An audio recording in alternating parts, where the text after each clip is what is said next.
الحرج. ليش عملاء اليهود كانوا يشترون كتب السيد الشيرازي؟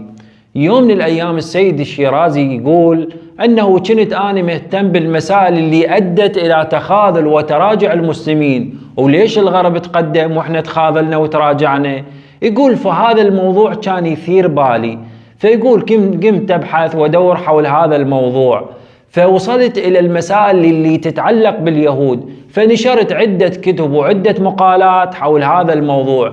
نشرت مذكرات مستر هينفار، نشرت بروتوكولات حكام الصهيونية وغير ذلك، فإلى أنه ألفت كتاب حول هذا الموضوع.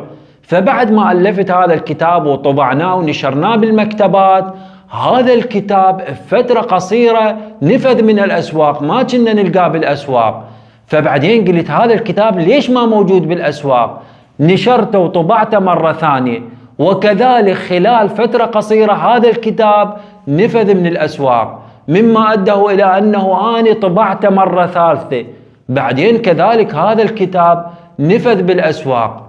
بعدين إجاني شاب قال يابا أريد هذا الكتاب اللي متعلق بالصهيونية، فقلت له روح للمكتبة الفلانية. فهذا الشاب راح لهاي المكتبة، ولكن العجيب أنه كذلك ما لقى هذا الكتاب موجود بالمكتبة.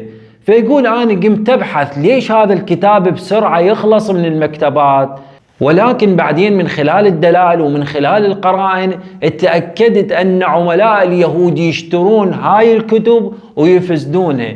لذلك اليهود ما تريد واحد يتطور، ما تريد الشعوب تتعلم، دائما تحاول وتسعى إلى تجهيل الشعوب.